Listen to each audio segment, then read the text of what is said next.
Welcome to Disrupted Science, the occasional conversation between the authors of the book How the Internet Disrupted Science, now available wherever books are sold. I'm Joy Moore here with my co-author Kent Anderson, and today is Wednesday, August 19th, 2026. Hey, Kent. Hey Joy, how's it going? It's going well. Yeah, it is. Yeah. I discovered I have a new activity. Oh Um boy. yes. In addition to all of my other extracurricular activities like pickleball, I have been introduced to the world of speed trivia, Ooh. which is the new fangled pub quizzes. Mm-hmm. And To I'm, follow on when all that speed dating stuff, they kept the speed but went to trivia. yeah. And so I've been, last night was like the third time that I've gone. And at first I was like, I don't like this because you have to use your iPhone or an iPad. So Mm-hmm. it's an in-person event, Right. and they have them everywhere. And you could probably do it every night if you want. But you, rather than writing things down and then turning them in, there's a specific app where you put in your answers, and they, again, the same like size and shape of most like trivia quizzes. Right. But you get more points for being faster Mm. than being, I mean, you have to be So correct, points are but draining away as the clock ticks. exactly. So it's a little Mm-hmm. bit like intense. And you don't write out the whole answer. You just put in the first letter of Mm. what the answer might be. And that's when your clock stops. And that's when your clock stops. And so if Okay. there's no whoopsies, no backspace, no, I Right, didn't right, mean right. to do that. Right. So Interesting. That could be a lot of fun. yeah, it's really fun. And it was a great way. I went with a few of my friends last night. We did not do well because of The the comp main topic was country music songs, and uh, apparently we don't know very much about country music. the Uh, composition of the group makes a big difference. yeah. Yeah. But the important thing is it was fun, and there are a lot of other people who do this on a regular basis. Yeah. And so if you Well, have the very cool. opportunity to do speed trivia, I recommend it, and support your local trivia master. Well, I Um, have some trivia for you. I used okay. to be a quiz master. I That doesn't surprise me for a second. So coming out of COVID, there was kind of like, how do we get back to doing things in person? Hmm. And so there's this company that does it called Geeks Who Drink. Uh-huh. And so they had a few quizzes in our area, so I applied, and they're a really great company and really nice people and everything. But I did it for a short period of time, but it was super fun and great way to get back into society for everybody involved. But one thing I learned is that COVID is what brought you that online tool, because Yeah. before COVID it was all paper based, and then when they went into COVID to keep their business going, they did virtual pub Yeah. quizzes. And that's when they developed the online tools. And then when they came back, it's like people didn't want to handle paper. There was still social distancing enforced and all of that. So it let people who are comfortable with each other get in their booth and still do it and not pass papers and all that kind of stuff. And so it's interesting to see how, necessity is the mother of invention Yeah. still. And the inventions that came out of that necessity are good. And then you get speed trivia, and Yeah. country music And still stumps most of us. well, you know what? And this is what I said to my friends is guess what? We're never going to get these questions wrong again. Yeah, So at least you learn something in the exactly. meantime. Yeah. Exactly. Yep. So the other thing we wanted to kind of riff on a little bit is we wanted to do a little shout out to two kind of old, long in the tooth internet properties that are still hanging in there and fighting for doing it right, which are Reddit and Wikipedia. Yeah. And, they are trying to remain reality based, shall we say, in an era where that's more and more difficult and more of an uphill battle. And I think that they are doing a good job. But you came across the Reddit thing, right? Yeah, there was a really good episode of the Vox podcast, Today Explained, Mm, that talked about what's going on in Reddit world. And I go on Reddit every once in a while, but it's not my jam. I mean, right. Reddit is one of the most highly cited sources Hmm. in AI products because it is human based. Right. And what they've encountered is they've had their own invasion of the robots, of the influencers that have been kind of polluting these threads, and their forums are human moderated. Hmm. So each one has their own rules and things like that. But Reddit has had to try to use AI to counteract AI kind of Yeah. The Civil upstream War. Yeah. is filtering the input,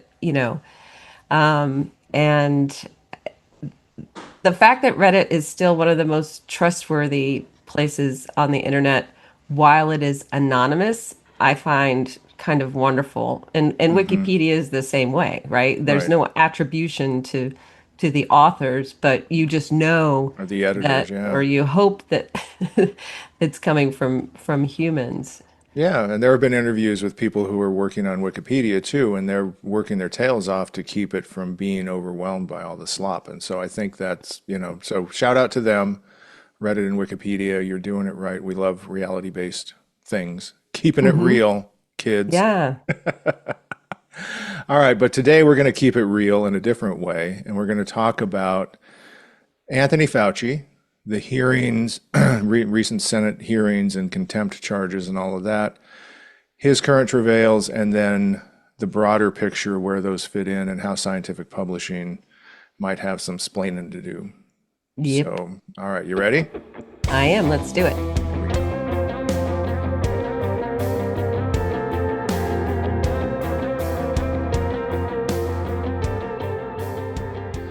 So, today we're going to talk about Anthony Fauci. And he got back into the news unexpectedly when he was brought before the Senate by Rand Paul, who is obsessed with COVID still, like a lot of the people in charge of health and human services and adjacent agencies these days. And, trying to rewind us to 2020 and relitigate everything and reinterpret the narrative in a way that they like. And he took the fifth because he was not going to be part and parcel with that reinterpretation and was ultimately held in contempt. But his travails, we think, have some relevance to us in the period from 2020 or before until now, and then going forward. And we wanted to talk a little bit about that. Yeah. It's just remarkable that these people are still clinging to COVID um, era controversies and ideas and individual people, while we are far beyond that. And we're looking at a Health and Human Services department that is working against the health and the humans in this country. But I guess they don't have anything better to do. Well, they don't have any real expertise, right? So they made their hay back in, like RFK made his hay when about thimerosal and vaccines and autism and all that. So that's his comfort zone. That's his wheelhouse, and that's where he retreats under pressure, right? It's like, okay, Hmm. I'm going to go back there and mess around with that stuff because, I've that's my crazy zone, and I know it really well, right? And then you have the people who emerged out of the COVID pandemic with their misinformation, like Bhattacharya and Rand Paul and Ron Johnson and all of those people. And so they're under stress politically now, and they're under stress from, in the polls and all of that. So they're going back to touch home base and say, okay, let's go back to where we're comfortable and persecute, the villain that we were persecuted back then and relitigate this whole thing. So I think it's a natural retreat for a lot of them and a kind of a telling retreat in a way, Yeah, it's kind It's of like, don't you have sad. anything better to do? But No. like you said, but in 2021, healthcare expert Paul Keckley noted 5 flaws in the response to COVID-19, 3 of which are actually at scientific publishing's doorstep. COVID-19 science has been compromised by political self-interests. The influence of social media has been underestimated. And then the most important one, the scientific community has confused the public. And I think we participated in that infodemic that these people exploited and are now trying to reanimate for various reasons. So back in those days, there were hundreds of papers published every day. Speed was privileged over quality or relevance. 64% of papers had non-expert authors. 91% of authors overall were non-expert. More information mentality created chaos. Misinformation purveyors had a field day. That's where the Santa Clara study came from. It's where Bhattacharya got his start. It's where a whole bunch of these people got their start. And preprints became news sources. So as a result, unqualified political leaders and performative scientists were able to outcompete Tony Fauci and make his life basically a living hell. And there's the famous picture of him going like this, Right. holding his head in his hand or his forehead in his hand. And, for a guy with as much composure and poise as he has, that's like a tantrum. Yeah. That's a meltdown. Yeah, the mountain of information, half-baked studies, and flat-out pseudoscience and disinformation that the scientific publishing community pumped out at that time there's no way. Like you can't whack them all, and argue with every little finding. Right. And I'm sure that it was a shock for them to have to translate to the public the fact that science is slow. We know some things. We're learning more every day. We make our best recommendations at the time that we know them, and they are subject to change. I mean, it's a really simple Hmm. story, Yeah. but also not engaging. Right. And I'm not a public health expert, but I love public health experts and I read a lot of books by public health experts. And my interpretation of a good pandemic response would have been good, consistent, uniform science-based messaging, day in, day out, from experts who are privileged and given the role of guiding us through this and deferred to when needed. That kind of simple, straightforward messaging that is a less is more approach that was really sorely needed. And we did exactly the opposite, right? Hmm. Scientific publishing went into overdrive, Yeah. and we created an inconsistent, attention-seeking, chaotic, science-defeating messaging space. And Mhm. now those people who benefited from it are sitting on the higher level than Tony Fauci in a Senate hearing and yelling at him and accusing him of all these things. And they're kind of the monsters we helped make. And I think we need to acknowledge that and think about where we go from here, because the anti-science power is not waning currently. And we're continuing to pursue, I think, ideas that are not going to help correct things. Right. We opened the floodgates, and the industry took hold, and it Hmm. hasn't slowed down at all. In fact, it's hockey sticking up. You can see the results. The number of papers that are going through has not slowed down. It's continuing to go up. Right. And so, like a number of, things that, the what is it, COVID amnesia. We Right. forgot why we did that in the first place, or why many publishers did, to say, well, this is a crisis time, so we're going to do a temporary, measure to hopefully get more information to people who can use it, but Hmm. then quickly ran with it. And now there is so much momentum behind open and now moving into LLMs, that it is, what started with a single purpose has turned into an industry standard that is being seen as inevitable. And the only way to make things better is to develop more software to process more junk. Hmm. Yeah, and and politically, It's no mistake that these things are resurfacing before the midterms in the United States, because and Jonathan Howard of Science Based Medicine and others is doing a great job of tracking this relitigation of it all. Mhm. But what it does is it allows candidates in markets that are already prone to distrust science and to think that there's, that COVID was, was a hoax or was overblown or the vaccine's dangerous or whatever. It allows them the political entree again with that same messaging. And so the timing is not a mistake. They're Mhm. reanimating this in order to give candidates up and down the ballot a talking point that they know can work.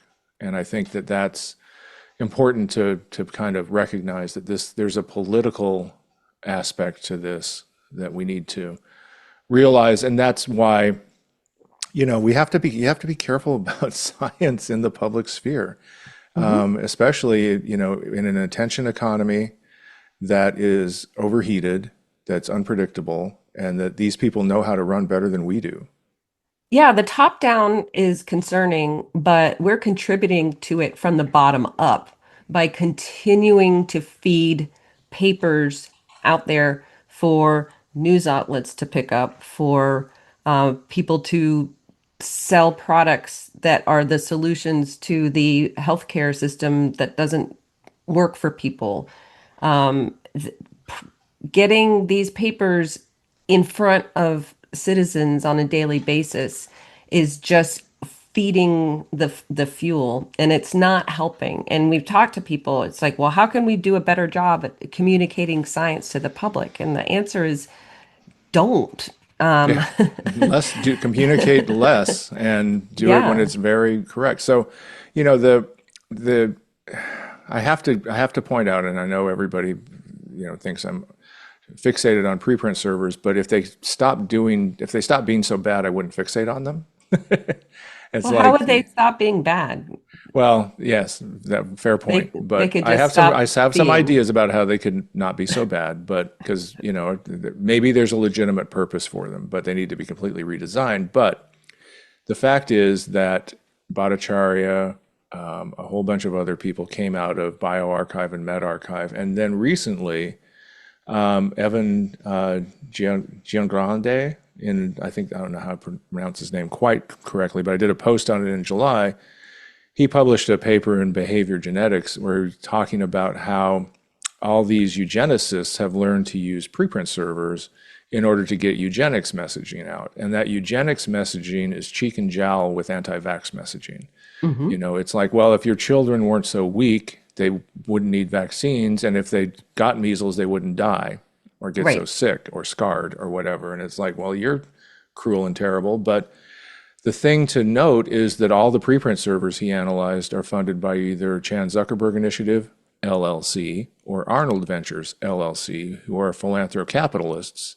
And one in particular definitely has an LLM angle on it. So, this is the kind of stuff we lay out in the book, but also we're not publishing. A lot of these things are not being put out there for the benefit of anybody except people who are trying to deceive us. And that's where I take exception with people who kind of blow this off as, well, you have to be open. Open will solve everything. Well, it doesn't show me how it has solved, the fact that poor Tony Fauci was dragged in front of the Senate and had to take the fifth when he's an 85-year-old public servant who helped us, who has a long history of helping America be healthier, with his progress on HIV and AIDS, after initially kind of being a little bit skeptical or scratching his head about it, then he made huge steps. And, during his tenure, I don't think our food supply was as, tainted and despicable as it is now. So, he's a public servant, and Mhm. he's being vilified by people we helped make with all of these licentious publishing practices. Right. And the relationship between NIH funding and US government funding in general, and scientific societies and scientific publishers, has been very fruitful for all three parties for a very long time. And one of the legs on the three-legged stool has been taken away, Hmm. which is they're pulling the funding from the top down, and the other two are kind of left on, on one hand, some of the societies are trying to step up to help their members and give extra funding where that funding is going away. But the other one, the publishers, are continuing on the same course and not trying to course correct. And that's the thing that really is a head scratcher for me. It's like we're working at cross purposes. If you're not going to Hmm. support the funding for the science that goes into giving people jobs and getting that have them produce Doing good papers, research, yeah. yeah, then we've completely diverged from any semblance of having a purpose. Yeah. But when I was watching the news unfold and watching a little bit of the Fauci hearing, I just couldn't help but think, this is the culmination of, this is the ascendance of misinformation into political power. And we definitely played a part in that misinformation becoming so central to political power that, and neither one is helping us. And so I think as you watch these things, it's important to realize and just to think about what could we do better. And because right now the consequences are dire. Things are getting worse. We're seeing more and more. I was just reading today where another panel of people in the autism world has been uprooted by RFK Jr. and supplanted with a whole bunch of people with 1 or 2 degrees of separation from him and conflicts of interest and all of this. So, the corruption is becoming endemic to the U.S. government and its scientific institutions. And we have to, that was kind of an emblematic moment where it's like, here was the world of before being yelled at by the world of today. And today, and the reason the world of today is yelling so loud is because it's based on the attention economy. It's based on people who came up through the attention economy with misinformation, and it's all illegitimate. And we definitely played a role in making that happen. And so, Hmm. I think we need to worry about that. Yeah. Well, and we can reflect on it, but at the same time, the other part that I'd like to call out is the distraction from the real situation that we're in now is this, well, we need more tech for more better someday all at once, right? Right, right. And so rather than doing less or looking to curtail some of the publishing or unplug some of the connections and things like that. It's just Hmm. full barrel ahead. Now we need to invest more in identifiers. We need to connect into the LLMs. Oh, our stuff is already in the LLMs. Okay, no. So now how do we get more stuff into the LLM? Oh, it's not good. Like, what are we going to do about it? And so Right. that's that's where the attention is going, is in this, this future perfect,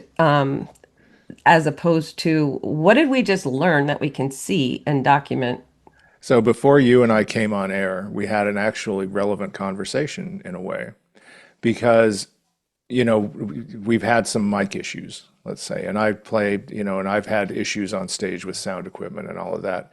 And in every case, it hasn't been add more cables, add more, gizmos, add more apps. It's been, oh, I had it plugged in wrong, or oh, I need to just, reboot or do a patch on whatever, and Hmm. it's simple human error.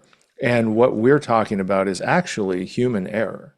Yeah. We Yeah. have erred in how we've deployed technology for scientific publishing. We have erred in how we have created incentives for getting scientific information out to the public or to even to other scientists to scientists. And so, to your point, it's not that more technology is just perpetuating the human error of those very simple, you've got it in the wrong plug. Yeah. Yeah, I created my own personal automated box of confusion because I plugged the mic into itself. Right. Yeah. And I've done that before on stage with my keyboards, and And it's I like you're just, just in a yeah, hurry, and it's but like, it, but it's like you want to the temptation to say, well, if the technology's wrong, it's like no, the technology's fine. How you're using it is wrong. right. Yeah. But that's not interesting for people who need projects and, you know, want to keep reimagining the future and defining the standards for what's going to come next. I mean, Well, and just also who are unplugging and replugging it back in is not as fun as going to Best Buy and buying a whole new computer. true. The retail experience at Best Buy is pretty good. You come out feeling pretty stoked, pretty buffed up. But the other thing is that's so funny is that so many of these people who are saying, you know, we need more technology, we need to more scale, we need more this or that, more brute force.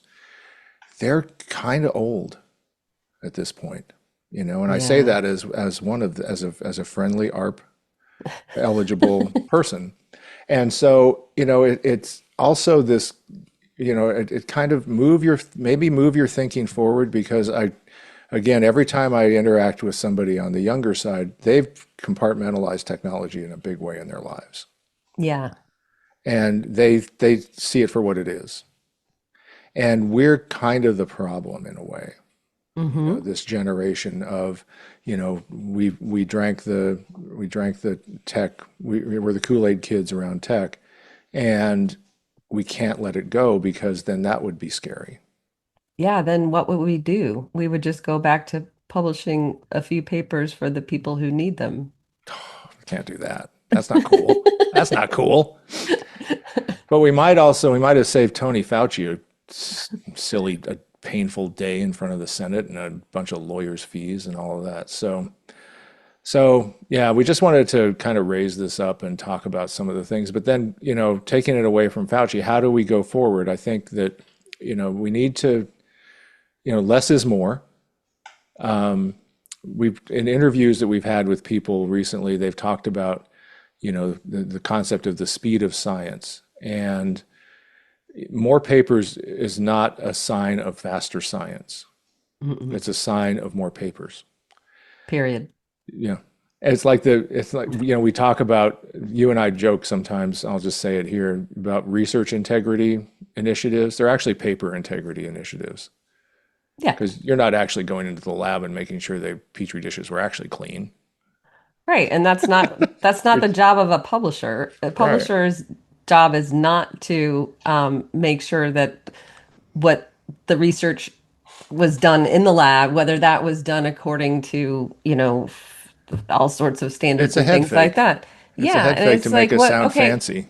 Also, scientific publishers are not scientists and they're not science hall monitors. They're publishers. Right, right, right. Decide what you want to publish or just decide to reject it. It's okay. It's okay. Yeah. You're not censoring anybody. But, the speed of scientific communication should be the speed that other scientists benefit from, whatever speed that is. Mhm. And when you see a scientist like Tony Fauci, 85 years old, lifelong public servant, impeccable credentials, a diary that was adorable at its worst, I mean, it's silly, but, and being persecuted like that over scientific misinformation, something's really gone wrong. And I think we need to own up to the fact that we played a part in that and then think about how we can not let that happen again to whoever's the public servant these days trying to do the right thing. Hmm. I think there are a lot of opportunities for creative thinking that don't have to do with, AI integrations. And Yep. so, for publishers who really want to put their publishing hats back on, there's so many things that could be done Mm-hmm. simply. I Mm-hmm. mean, you could just require people to authenticate. You don't Right. have to change your business model. You could just put up a little barrier here and there. Right. Turn off your attention economy widgets. Unplug your Stop playing on your social media. feeds. Yeah, Yeah. stop feeding the beast. I mean, Right. that's and there Don't give your and out content to of LLMs. Yeah. right, and out of that could come some really interesting new publishing models, like truly not just, future gazing, but what actually makes sense now and how do you make that into a good business? Right. And that gets back to one of the things about, a monoculture is not going to work, right? No. What can work for botanists may be different than what works for neonatologists or computer scientists. It's just let those communities decide what works best for their practitioners and their scientists. And there's a difference between open and freedom, and Hmm. that's a really important difference. There's also a difference between open and free as far as a price. Free as a price, open as a politics. And, Hmm. we need to recognize that we're playing politics, and the politicians who are yelling at Tony Fauci have exploited our open politics to create misinformation politics to give them power over people that I think is illegitimate. Well said. Thank you. You really tied those all together. Look at me. I think the caffeine has kicked in. All right. So let's go on to, we have a couple of discoveries of the week, and then we can, and they're both kind of Boston related, believe it or not. Hmm. You ready? I'm ready.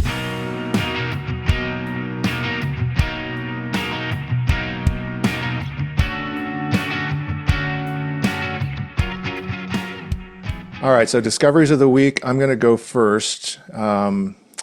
Per our schedule. If people are noticing the pattern, I'd be so impressed. But anyhow, so I was watching. The Red Sox are super fun to watch right now. Hmm. They are such a cool team, and oh my gosh, yeah. So, but they're also doing the Jimmy Fund fundraising Hmm. at Fenway Park this week, and so they have all these guests, and it's amazingly touching and beautiful stuff. They have families of cancer patients in, cancer patients. They're all so articulate. They're all so winning. And the stories are great. And they're raising millions of dollars by, there are people going through the stands and collecting money and doing, 50-50 raffle stuff and all this. It's just fantastic. I'm totally in love with the Red Sox and everything. But they had a guest I didn't expect, Maria Menounos, Hmm. who I only know from gritting my teeth while she talks in an ultra chipper voice about movie trivia and things like that before I see a movie, right? Oh yeah, she's like the entertainment tonight of our generation. Yeah, And yeah. yeah, she's on like gas station pump She's everywhere. videos. Yeah. She's like the Ryan Seacrest of the Yes. female Ryan Seacrest. Yeah. So, and I thought, probably as flimsy as a person as you might expect from somebody who's on your gas station pump, your gas pump and your movie theater thing, but no, total substance. Hmm. She's from Boston. She went to Emerson. Hmm. She threw out the first pitch the other night, and she did a really good job. She's had a lot of medical issues herself, and she's come out of it with a heart full of love. Actually, she's like, I need to help. I've been through this. I know what it's like. I'm going to help other people get through it too. And I've got this foundation, all this stuff. So all this great stuff. But then the best part. So here's Maria Menounos, and they say the hosts are so good on this, and the guy goes, "So do you still have a Boston accent?" And she said, "Oh, only when I'm drunk." And they all laugh, and she goes, "But I can do it when I," and she does this, just goes into Boston accent land, and she's perfect. And it's like, oh my gosh. All right. I have Uh, totally underestimated how cool you are. And I apologize. I didn't know you were from Boston. I didn't know you were as kind of, soulful as you are, and that you could do a wicked good Boston accent. And I'm like, all right, Maria Menounos, They're top shelf in my book all of a sudden. So that was my very happy discovery of the week. All right. Well, next time you see her pop up, you can, give Oh, her a little. salute. Yeah, absolutely.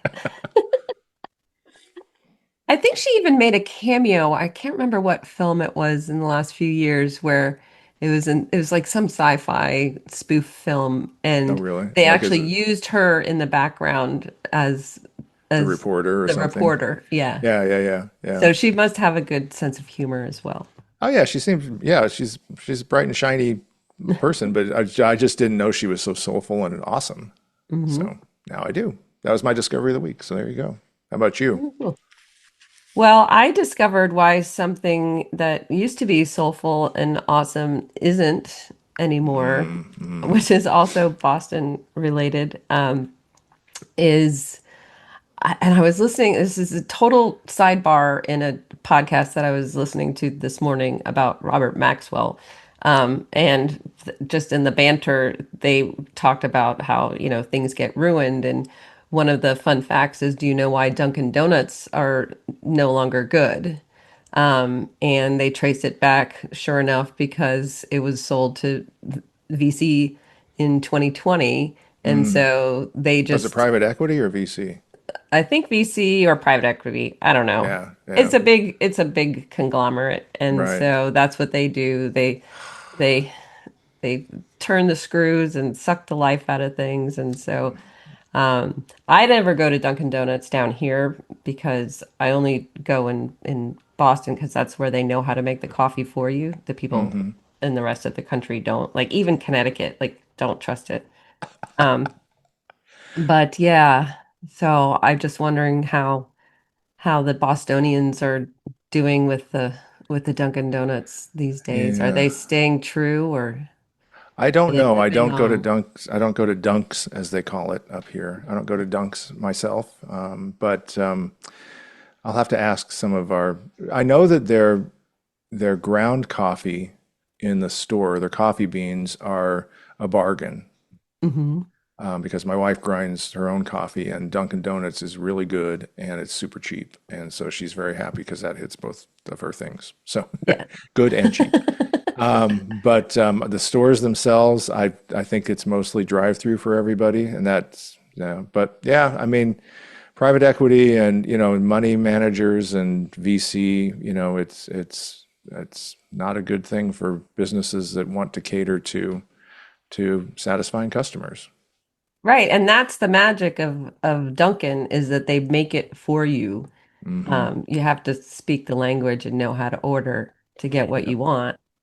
So I guess that magic is going away. yeah. Oh, speaking of that, one last little sidebar here.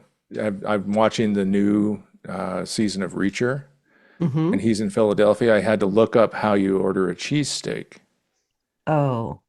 which I didn't know because he says something to the cheesesteak guy at the beginning, and I'm like, what? What was that? And do you know what he says? Wit wit, which I Ah, think means with onions and with cheese whiz. sauce, cheese whiz. Yeah, wit wit. Yeah, Yeah. yeah. And Yeah, like a so I had Dunkin' to look Donuts that is up, and yeah, I'll have a large iced extra extra. really, I mean, that's one order that's for your Dunkin' order. Donuts. No, no, extra extra, that's not good for anybody. That's extra cream and extra sugar. Oh yeah, that's not good. I'd rather have a wit wit. All Yeah. right, all right.